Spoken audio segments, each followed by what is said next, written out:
Welcome everybody, Rob Brown here with the next in a series of panel discussions we've been doing with leaders of global accounting networks, alliances, associations in these crazy times that we are in. We're right in the middle of COVID here, and accountants as a race, they thrive on certainty.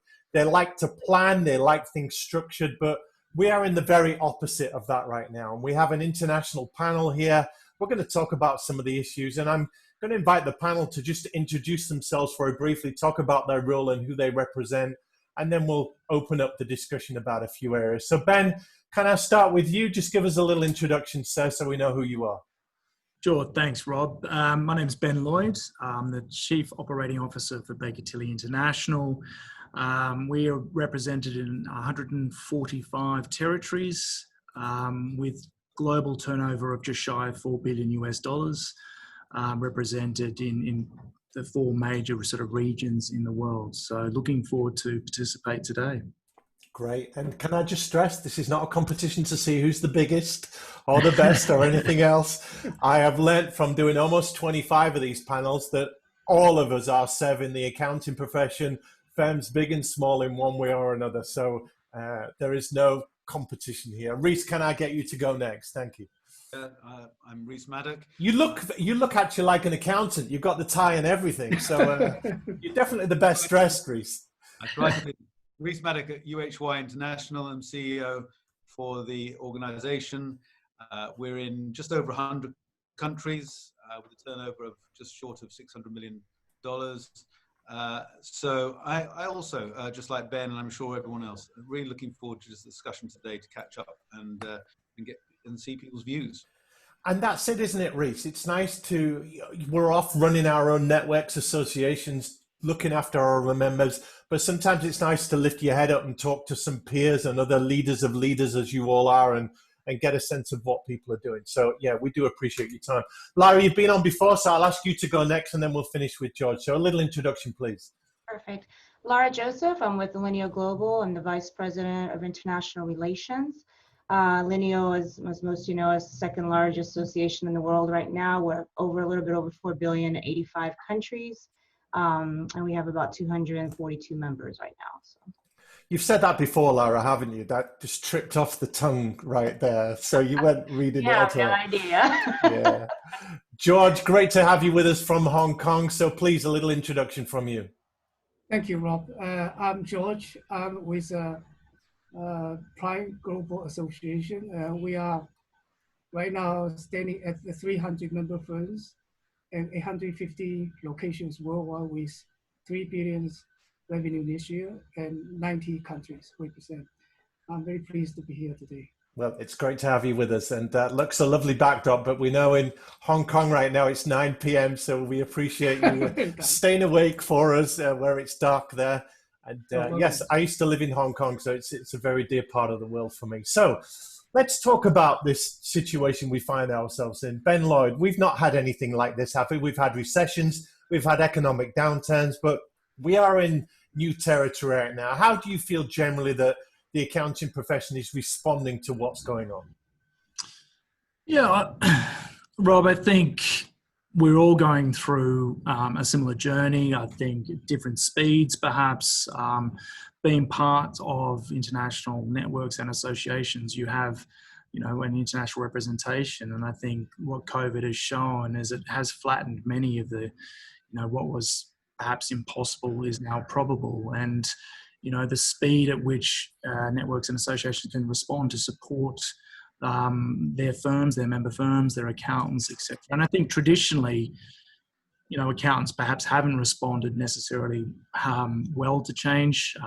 It's maybe been slightly slow, shall we say, compared to other professions. But I think overall, I think that is getting better. And I think ultimately, being able to respond to different challenges as they arise, and we've had a few over the last, decade, I think has helped accountants in general. Yeah. I think, really for us, it's about how, supporting our network and or association, supporting the member firms, from a global perspective. It's how do we help them anticipate that change, and how do we help them be prepared for those changes, be resilient to some of those things and remain relevant as well in the mind's eye of their clients and staff. Mm. And I think technology and those sorts of things, those areas, and people expectations have changed as well. So I think overall it's helped us prepare for COVID overall. Yeah, I'm going to ask you shortly how you are supporting your member firms and how you're staying relevant in these critical times. But Lara, we know that accountants as a breed, they're not big on agility, they're not big on change, but in circumstances like this, they're called to be super responsive and agile. So how have you seen them respond? You know, it's both very well and not so very well. So, Right. so it depends a lot on the personality, the person, the firm. A lot of the firms are embracing the firm of the future. They've done the cloud accounting. They've switched all to that. And there are some of our firms, we've had firms that have been with us for 50 years from the beginning. And some of those firms, you know, they're still old school. They're doing things a little older. So they had to really hit the warp speed and get on that bandwagon. So it's been interesting to see the things that we've been talking about. You need to do this. You need to do cloud accounting. You need to have technology. It's been interesting to watch them all of a sudden go, you're right. How do I get it? Where do I go? What do I do? I need to put it in right now. So, you know, it's been the same for always for accountants for a very long time. And we've been talking about this change coming. And I think that the COVID epidemic has really catapulted the industry about 5 years forward. We've done what we were supposed to do in 5 years in like 5 months. Mm. So the change and the response is good, but some of them was a little too late. Luckily, with the resources through the association, they were able to quickly get on their feet, quickly go remote. But that showed the importance. Like, we really have been speaking about this for years, guys. You know, it's here. You need to make the changes now. Yeah. We made the changes before. But, And George, Lara makes an excellent point. A crisis like this accelerates change, doesn't it? Accelerates shifts. But when you look at traditional accounting firms, they have old partners, old leaders, strong hierarchies and rigid structures, and change is difficult. So how have you seen firms respond? Yeah, I think to echo what Laura has indicated, that the response from the member firms to the crisis like this is really varied depending on the cultures and the leaders of each members. Some are very aggressive and very responsive, while others kind of slow catching up. And we have resources in places. We are lucky in a way. As early as beginning of March, we already Prime Global has this setup called Prime Global Together. And this is resource centers really try to bridge those slow movers to impel with those member firms who respond very fast to share the best practice and opportunity out there. So this has been a very successful program right now and get a lot of traction. And when we look at that, during the peak periods, we have like 90 days, 90 events. Try to bridge the member firms how to cope with this. Wow. Because we went through this, I personally went through this during the SARS. At that time, I was a Far East Global Pacific for Ernst & Young, based here in Hong Kong. So I'm living here for 20 years now in Hong Kong. So we went through this. We understand this is very important during this challenging time. So we just provide the member firms with some kind of insight and thought and let them play in the fields. Yeah, I will go into more detail on how you supported firms. But Rhys, you're going to tell me that all your UHY International firms are doing brilliant and have responded so well. But other firms that perhaps are not in UHY International, how have they coped with things? Well, I think, you know, when we started to see the beginnings of the pandemic spreading globally, I think there was a lot of intrepidation, concern, worry as to what it would look like, how firms would cope with the services they're currently offering and how they are going to support their clients. I think Ben mentioned a very good word, which was resilient, and seeing the resilience of not just our member firms, but many firms globally in terms of not letting the situation overwhelm them, but being able to think imaginatively where possible, to think how new services or the support that they offer to clients can be adapted appropriately. And I've seen that in many cases. It's not true, of course, that it happens at the same rate in every situation, but I have seen a very strong willingness to change and adapt. And I think that's been very, very encouraging indeed. Mm. Lara, this is not a time for firms to be on their own and plug into a network and association. It obviously gives them valuable context and shared experiences. How have you supported your members throughout this? Well, of course, like everyone else, we've done the COVID response page where members have shared all of their best practices of what they're doing to get through this pandemic, resources that they have, things that they've done to change, work from home policies, those kind of things. Because when you work from home, a lot of the issues that are on hand for the accounting firms are the security issue. So we've worked with one of our security vendors to help us make sure that they had the right processes in place, the right malware scanning, those kind of things, so that they made sure that they didn't, get cyber attacked during this time, because apparently that was something that was pretty big going around, especially since people knew they was working from home. But the other thing we've done is just be a support system to our members, make sure they're in touch with each other. I mentioned before, we started what are called these global working groups. And these are groups in each region that we put together. Where it started, they had a call once a week. It was facilitated by a third party. And they just got together to speak about what they're going through, what they're facing, things they've done to change how they service their clients, anything relating to the governance of what's going on. The US had a lot of things going on with the governance and changes in the laws and, PPL loans and those kind of things, the PPP loans. So that's something we got together for our members across the world so they could get together, they could speak to each other, become their own support system. And because it was regionalized, they were very well equipped to help each other in that particular area. So that helped. Those global working groups are still going on. They're not meeting weekly, they're meeting once a month now. But that was a support. So our members are really about supporting each other, helping each other. You don't know A, I know B. Together we know A and B. And that's what our members do for each other. So getting them together, getting them to talk, getting them the resources quickly, fast, and available was our response for that. Yeah. Ben, why do accounting firms need to plug into something bigger than themselves at a time like this? And how have you supported members? Well, I think we're human today. We're human today, but who knows what might happen in the future, of course. But certainly at the moment, we are human. And I think there's just a sense of wanting to be part of something, belonging. They want to be a part of a community. They want to be a part of something bigger, perhaps, that allows them to resonate, to talk, discuss. I mean, the pandemic has shown, I'm in the office today, it's great to have people in front of you that I can talk physically there as opposed to perhaps via Zoom calls, etc. So, that sense of belonging, I think that, there is a sense around that strength in numbers as well. I mean, when you are able to look for new client opportunities, prospects, etc., being a part of something bigger, I think is important, because that's what we're all looking at the moment. Business is drying up, and so you've got to look at, and clients are assessing their current advisors. They're assessing the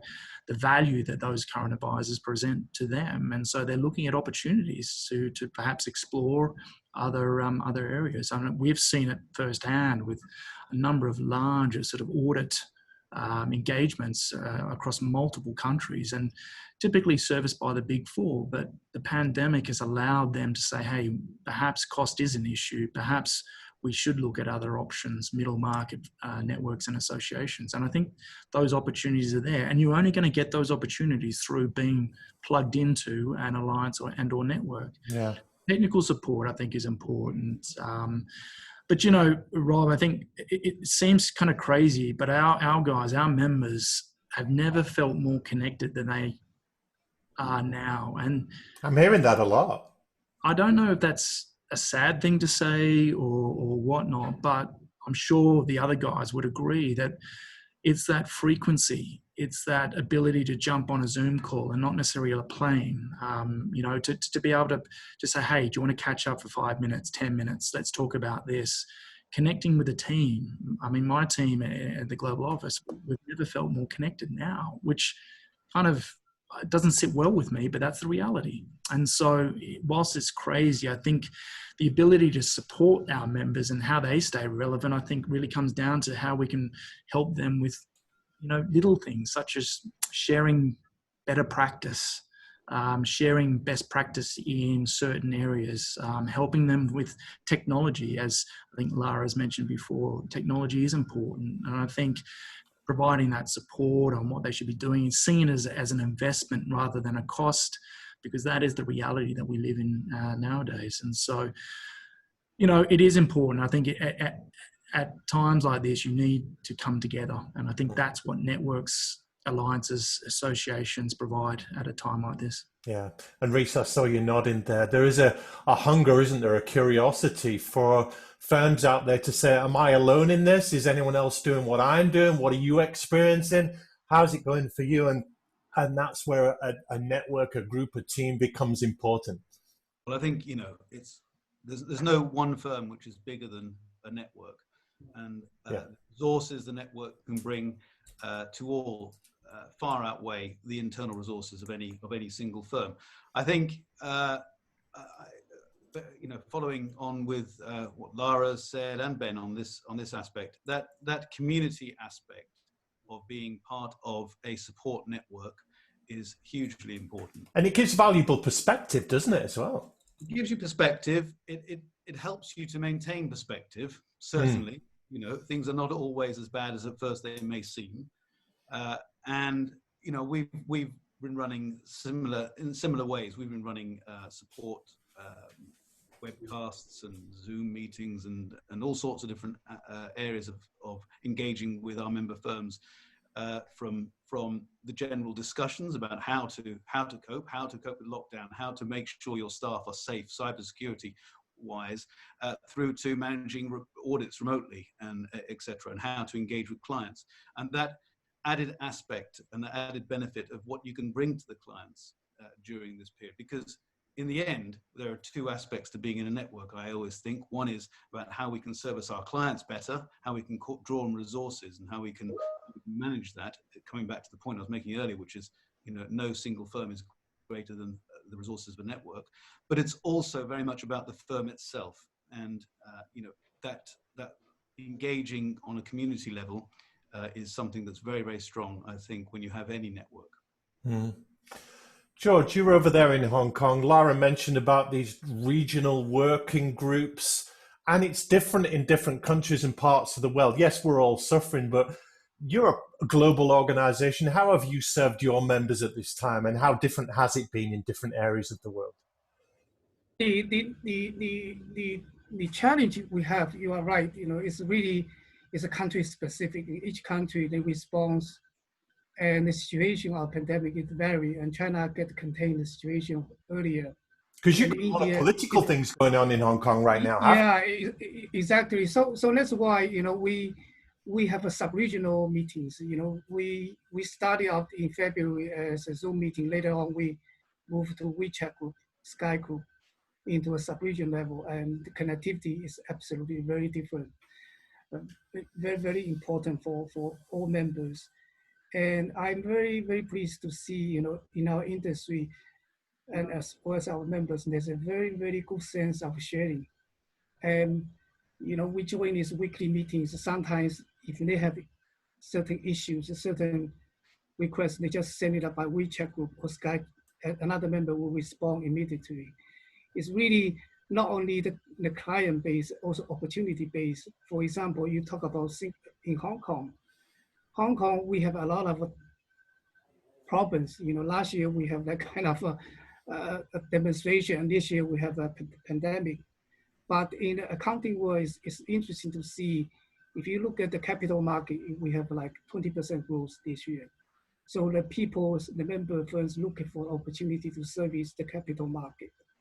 And smaller firms, they try to adjust themselves to move more on to the cloud or the virtual interaction with clients. So these are all the things we have done. And I agree with everybody here in the panel. The connectivity, response, insightful among our firm members is very important. Thank you very much. Rhys, how long have you been doing this now? I've been with UHY for 8 years. Let's talk about leadership. You've been doing this a fair while. We've got a few gray hairs around the room here, but you four are in unique positions in that you are leaders of leaders. So you're talking to managing partners and executive boards in large accounting firms, and they're all struggling, but it's hard to admit that you're struggling. You don't want to admit a weakness. You don't want to admit that you don't know what to do. What does good leadership look like in times like this, both for the firms and for you as a leader of leaders? I think one of the most important words that keeps resurfacing is resilience. Yeah. And optimism, but not blind optimism. Optimism grounded in realism. And I think, you know, being able to lead a firm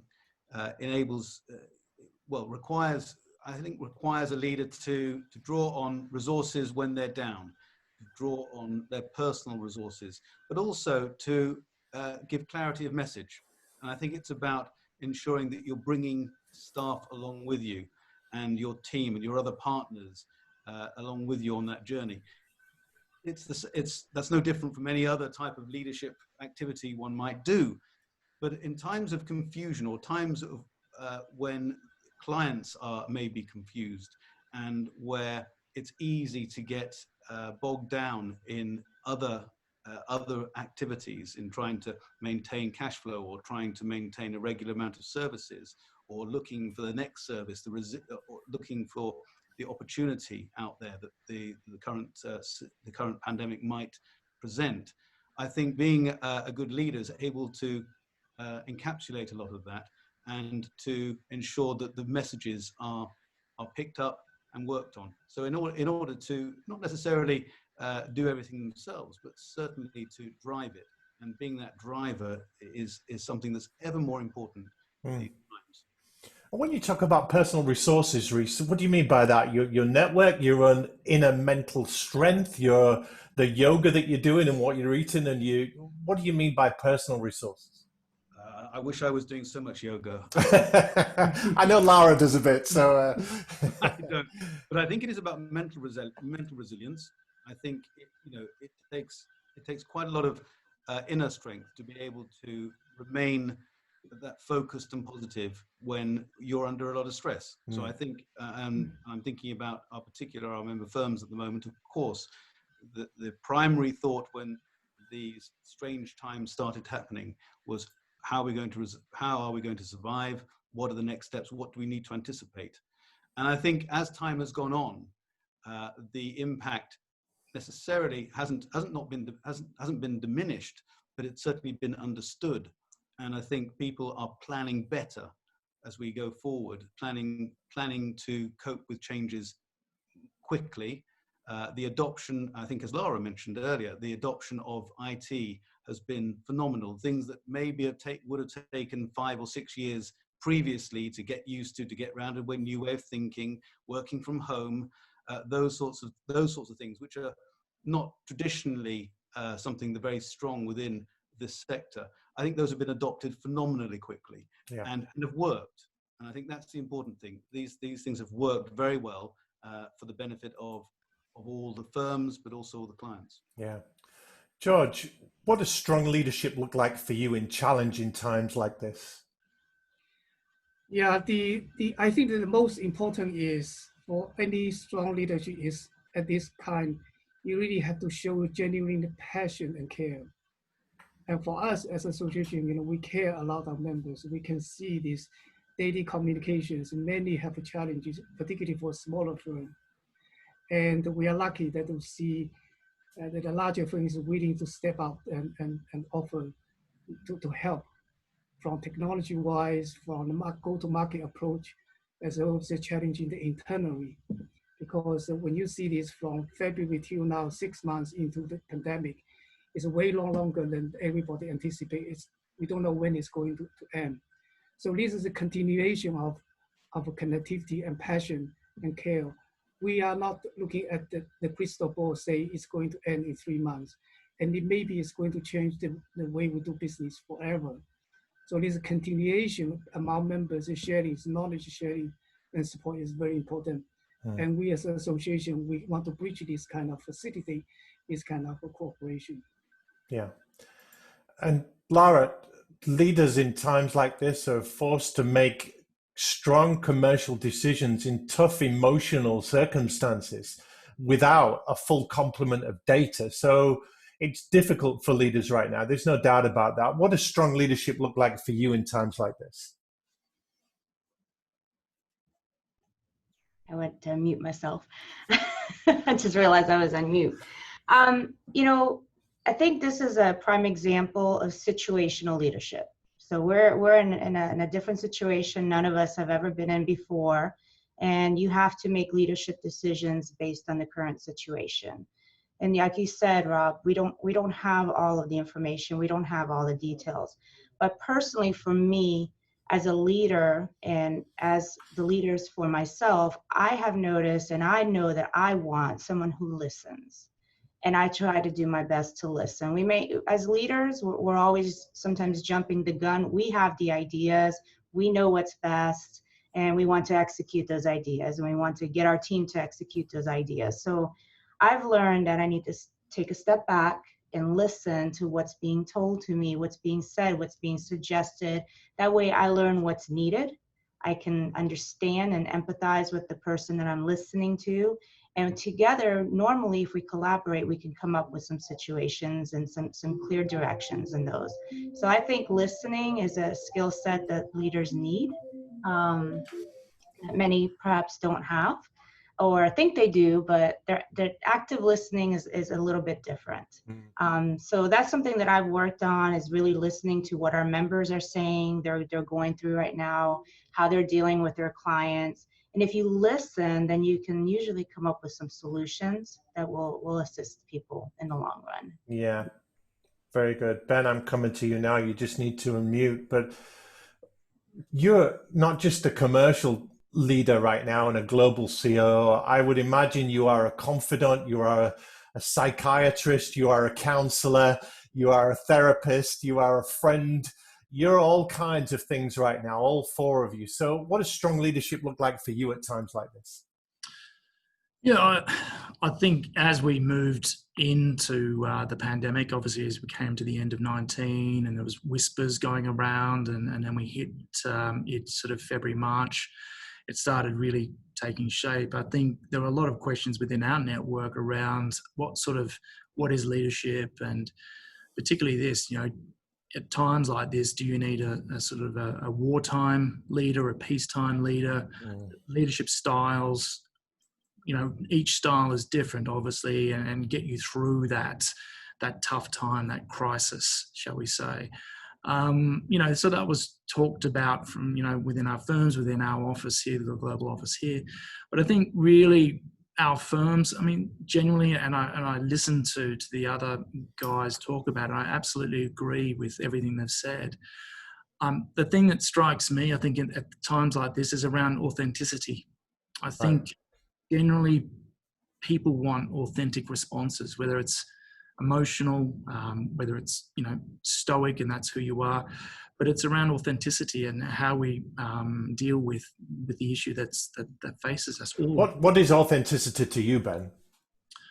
Well, I think it's about being you. I mean, we are in positions now because we deserve. We've shown that we can respond. We can be resilient, as Rhys has said. We're adaptable. We're something for everyone. And I think in times like this, people want people. They want degrees of empathy. They want degrees of understanding. You know, George mentioned the nurturing side of things and caring. I think sharing. I think it's those things, because when you strip it back, this sort of situation, this type of an event really does strip away a lot of those masks and that we all carry. And so authenticity really does come to who who is it that you are and how people respond to you. And some, might be in terms of that overall communication piece might be better than others. But I think in times like this, authenticity is important. It's around how we stick to, the basics, our core values. Each of the associations and networks have a set of core values. Well, what are those core values? Are they just a bunch of words? Yeah. Or are they something that we can hold on to and reinforce with our membership as to why you are part of our network, our association, our alliance? So I think, that reinforcement is important. I think the importance is also, as a leader, is around the language that you use. What types of language do you use as you go through this process? Because you have to change your language. You have to be, there are different phases of this as we go through the emotions that all of us have. And so changing your language, being adaptable. But I think really the biggest part from a firm perspective, from our perspective, is communicate.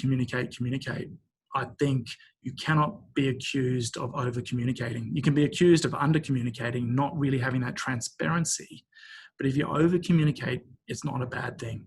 Yeah. And so from our firm's perspective, if we're telling them, hey, this is the course, this is where we're going, this is what we're doing, we're here to support you, we're here to care for you, those sorts of things I think is important. Yeah. From my personal perspective, I think it comes down to remaining calm. I think that you've got to have a degree of determination, which I think Rhys touched on. I mean, there's patience, understanding, providing clarity, but you've also got to step back and have perspective as well. And that ties into that authenticity, I think, as well, and having perspective of the situation and talking to people that, you can trust and you rely on team.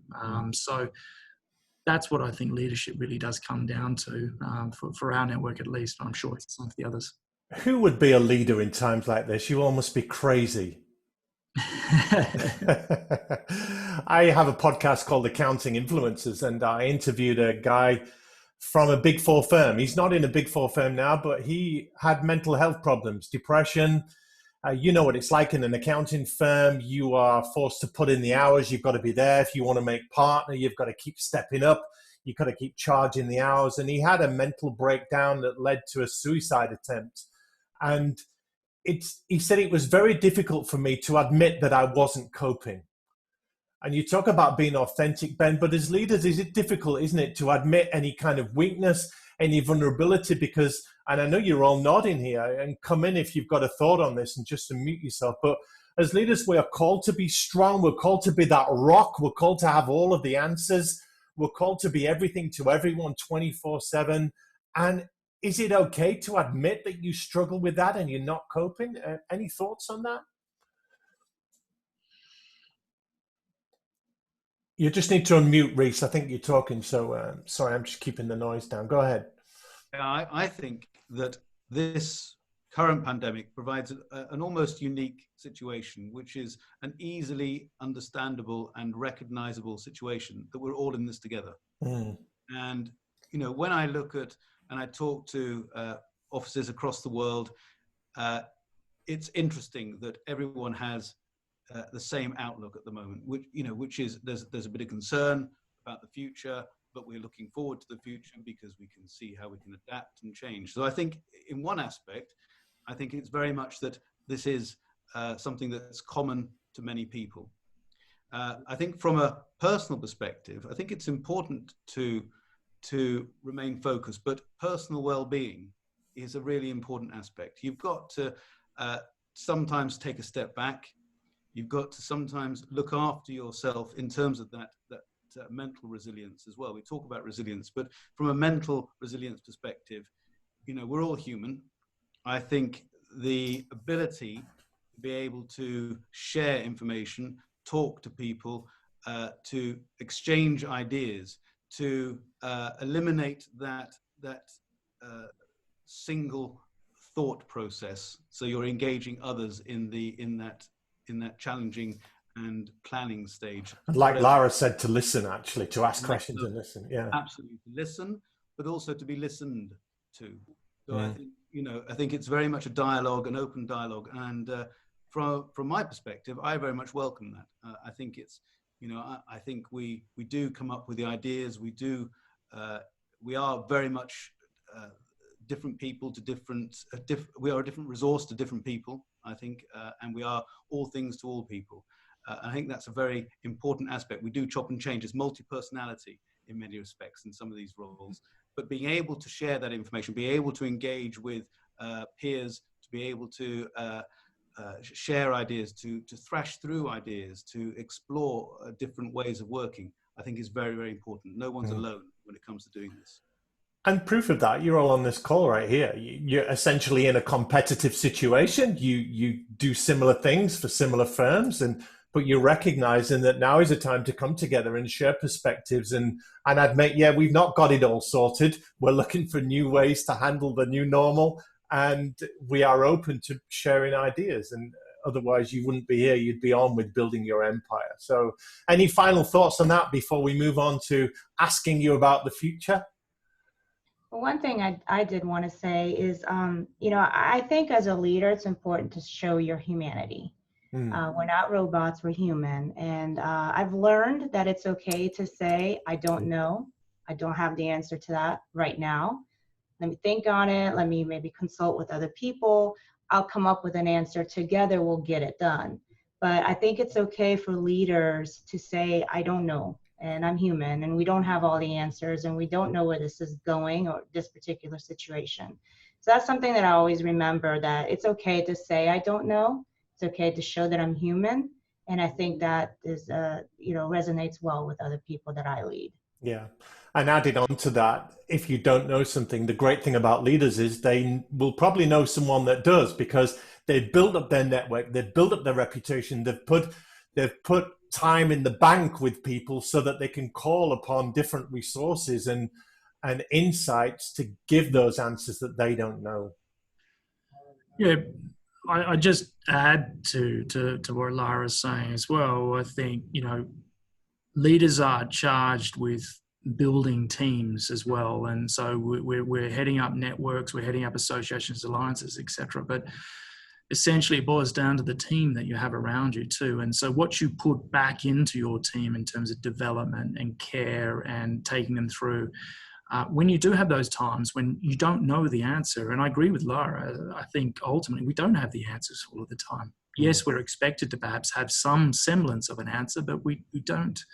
And so you have to be able to rely on others' perspective and take that into account. And I think that importance around team development, the development of individuals as part of your leadership team, I think is critical, because there is a return on that investment when times like this happen.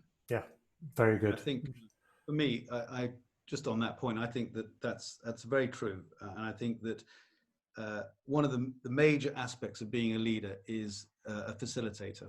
It's someone who can, of course, provide that vision and the mission and the vision, where we're going and how we're going to get there. But it's really facilitating everyone around you to be able to contribute so that you get there and you get to the end goal. And I think that's a real key aspect of much of the role. Yeah.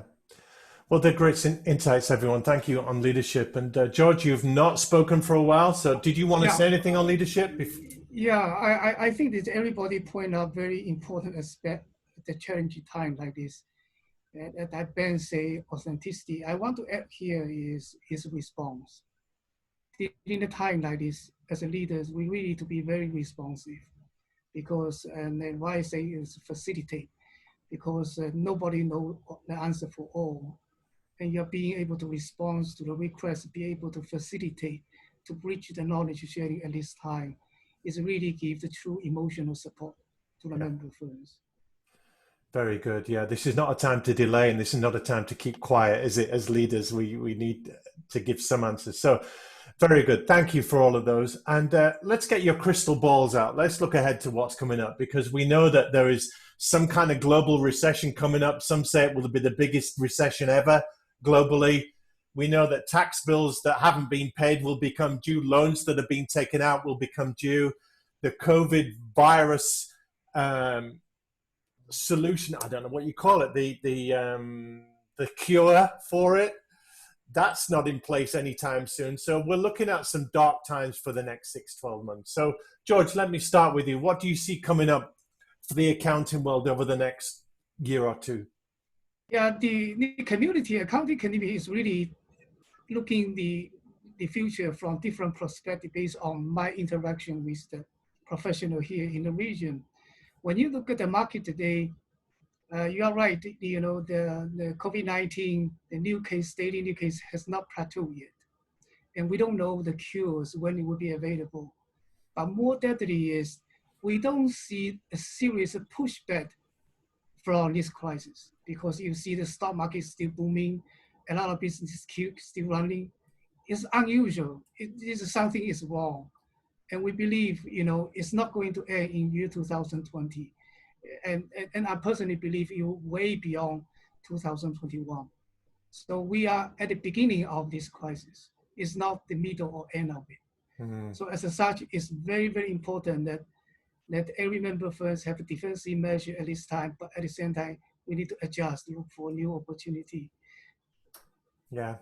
Ben, no vaccine imminent, lockdown still there, social distancing for a long time to come, no face-to-face events and interaction like that. We're looking at a changed world. What do you see coming up the next year or two for accountants? Yeah, I think further to what George was saying, I think it is a, and Lara said this earlier in the piece around the amount of change that has happened that maybe would have taken 5 years. We've had to sort of cram it into 5 months, so to speak. And so that does certainly ring true.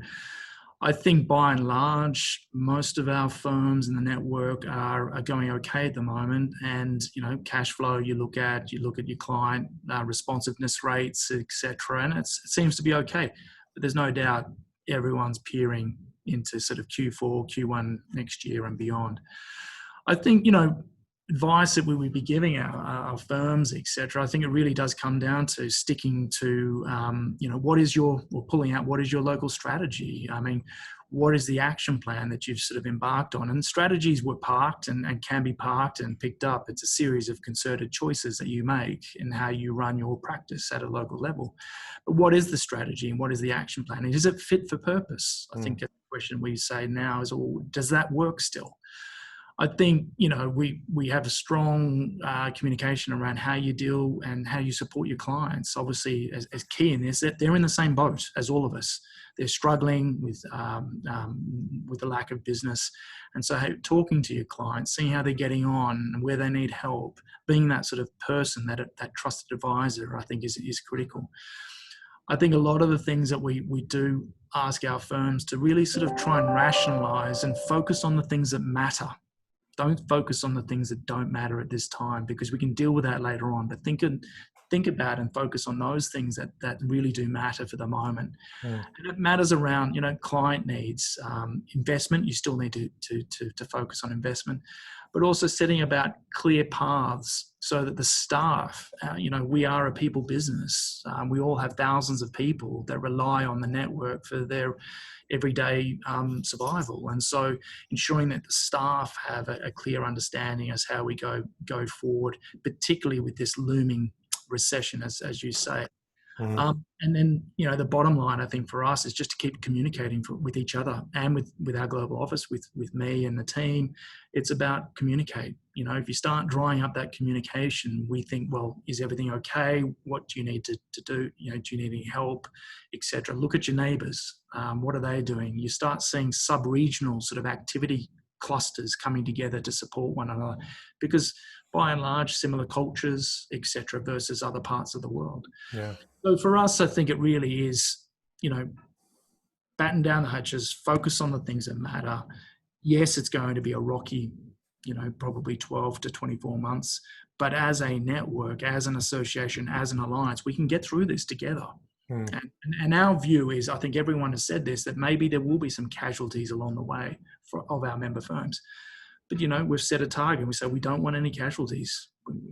Leave no person, behind. Let's see if we can get through this together. You'd make a good army general, Ben. I'm not sure with this beard. I'm not sure I'll ever be allowed into the army, but no. But Rhys, there's an element of optimism here on the panel. but we are heading for dark times, aren't we? So what do you see coming up for us? You just need to unmute, Rhys. The joys of technology. Joys of technology. I think, as George says and others have said, I think there is a general feeling that the pandemic, as we've so far experienced, is the start of a big change process. So, in many respects, we've got to echo that change. We've got to ensure that we become as responsive as we need to be in order to remain that trusted advisor, to remain on the side of the client as we're going forward. So I think that's a very important aspect. We've got to look for opportunity to change. Whereas I think, the services provided by member firms up until the beginning of this year, very good, but it was foreseeable. It was we know what's going to happen. We know we're going to do an audit. We know we're going to provide some tax information, etc. And now it's changing. Now the opportunity for developing new services is changing. So I think we are going to be looking at challenging times ahead, particularly over the next two years. I think they are going to be challenging, but I think that challenge provides the opportunity to think differently, to enhance and I would say almost grab that challenge, because we do need to adapt and change, and I think we've started to see that. This conversation we've had today has emphasized that, and we have all seen that in our own firms.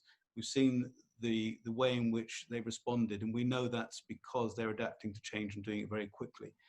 But I think no doubt about it, when we're looking forward, there's going to be I wouldn't necessarily call them dark times. I think dark is something that I wouldn't necessarily associate with going forward, but I think they are certainly going to be challenging times. Yeah. And I think they are certainly going to need a different way of thinking. Well, Lara, I take back my use of the phrase dark times, but let's call them cloudy times. What do you see coming up over the next year or two? Well, as you know, I've developed a tagline. I use it both personally and professionally, and it's don't waste a good crisis. Everything has changed for us personally, and at our jobs, at our businesses, everything professionally, everything we knew has changed. So we've all had to make adjustments, and we all know how much accountants love to change and how adaptive they are to that. Sure, we know that. Yeah. So, for the most part, in talking to my members now, they're all very positive. None of them have seen a whole lot of changes, and everything's great. And they think they've hung the moon because they've adjusted quickly, working from home. They've got it going on, and they're good. But what I'm telling my members is, think about 5 months from now, 6 months from now. Things may not have reared their ugly head yet. I said, but you really need to prepare yourself for the next 6 to 12 months. So start figuring out how to add value to your clients now, how to change your services, figure out how to calm your employees, because it's very uncertain for your personnel as well. They're not sure, where's the future of our firm going to be? How are we going to keep working like this? Is things going to change?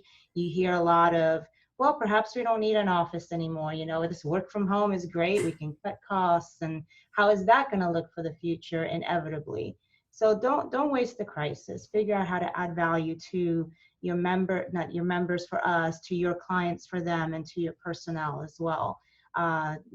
Perhaps get new services, change up how you service your clients themselves, and help your clients change their business. So step into the advisory role. This is where they're needed. This is where your clients need your advice. So don't be afraid to step into that role and try to help them moving forward as well. It's not just about your firm, it's about your clients. Yeah, that's very good. I'm going to ask you all for a closing remark, and just by way of, what would you say to the managing partners of accounting firms listening to help them get through what's coming up? So just be thinking about what you might say there.